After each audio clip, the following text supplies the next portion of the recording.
Hello, good afternoon, and it is a lovely one. I don't know if you've seen the story. There was one in one of the Irish papers, and it was talking about two Irish fellas who were in Germany, and they were apparently at some pro-Palestinian protest. And based on the behaviour, right, this just from the story, based on the perception that the German authorities had of these two young fellas, they decided to kick them out of the country, right? And I said last night on Twitter, I just said that if you're a guest in someone's house, right, and you're having dinner, whatever, you're chatting, and for whatever reason, the homeowner decides that they don't want you there anymore, they don't want you in their home anymore, you just go. You have to go, right? One way or the other, you have to leave the house because you were asked that, and it's not yours, right? And the point I was making is obviously the principle involved in that. Simple for people to understand. But you get a myriad of responses, right? But one of them that was interesting was that Germany is not private property, and therefore the law still applies, right? And I find that a strange way of looking at it, because it's totally denying ownership of the land to the native people, regardless of which country it is. It's a strange perspective to have, right? But it's not surprising given the globalization of the perspective, or the globalization of how governments are work, right? That trickles down, and it's also fed from beneath by people who start to see the world that way as well, right? And another response was that they are EU citizens and they're in an EU country, therefore they shouldn't be allowed. Germany shouldn't be allowed to throw them out because that would break EU law, right?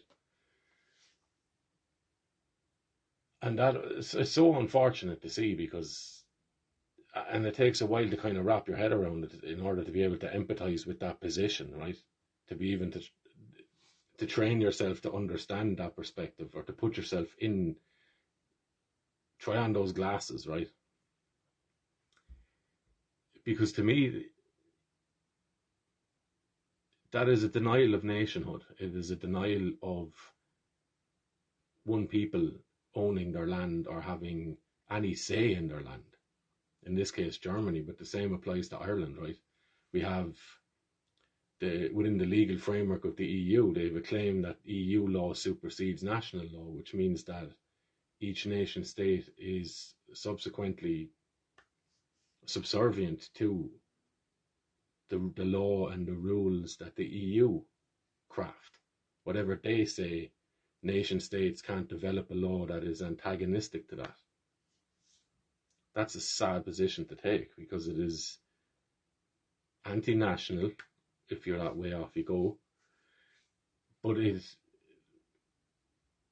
shreds the principle because it's not coherent. Because I would imagine that anyone that holds that position, at somewhere along the line, they would draw their line where they would make a claim of private property in some regard that other people are not free to trespass into, because that particular part of the world belongs to them. It might be their home, right? More than likely their home. But if you agree with that principle, or you apply that principle to your own possession, I struggle to see where people disown that principle and claim that it doesn't apply to a big group of people, right? In as big as you get, then in individual nation states, nations, right? German people, Italian people, whatever, French people, English people, Irish people. And to me, it's also to adopt that worldview and to believe it and to act as if it is correct and to act as if you are in line with that, is to accept the fact that your nation has been conquered, and to actively promote that also, to say that you have abandoned the idea that the Irish people can have a deciding voice, have the ruling hand in their own land.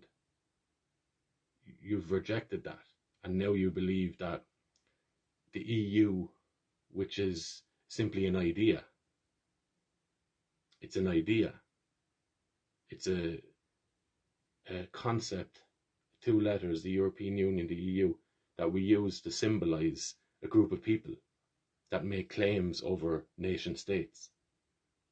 And a lot of people are after coming to the belief that this group of people should have more say in each individual nation state than the people of that nation state.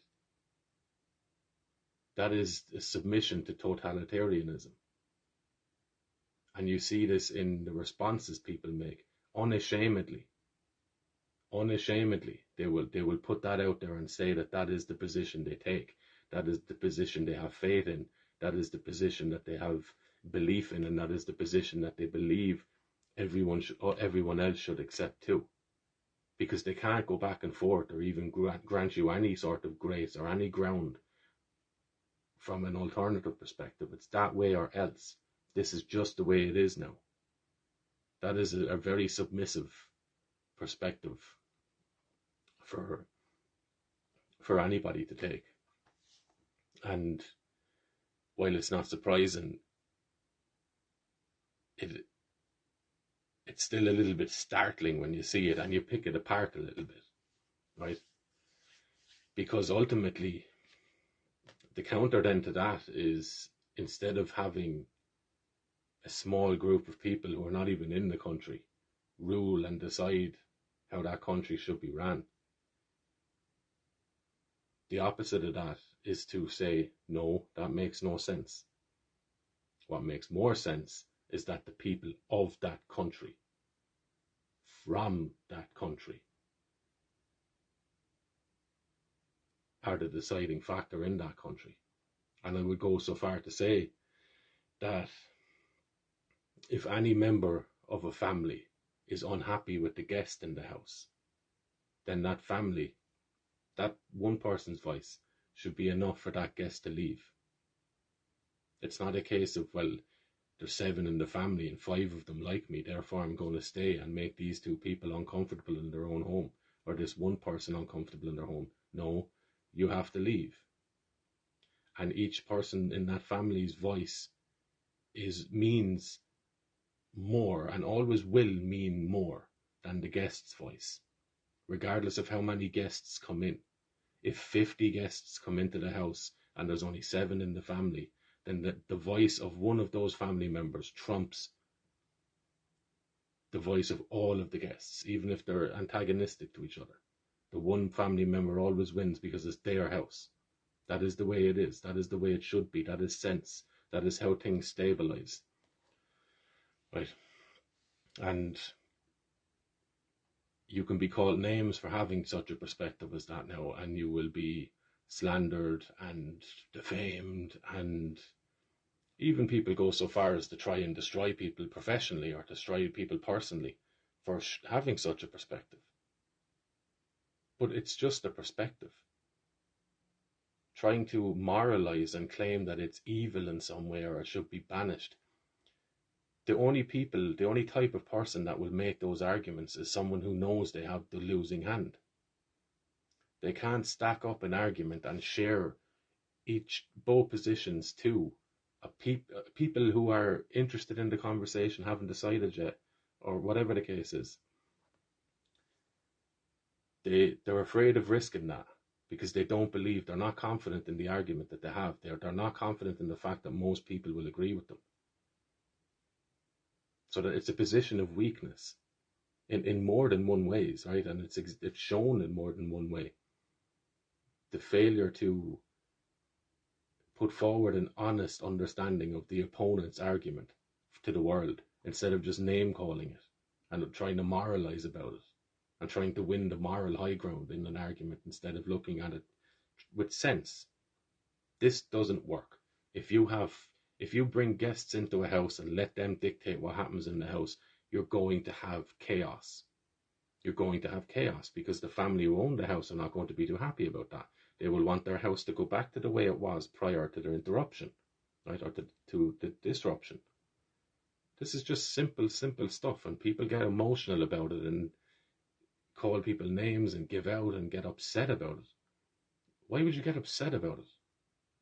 We're all trying to find the best way that works for any given situation. That's what life is. Figuring things out as you go along. And some things you figure out consistently enough that you know when you understand it. And you can read the situation, right? So the idea of wanting something to be this way because it sounds nice and less people are upset about it. That's not a serious conversation. That's just what you would like to happen.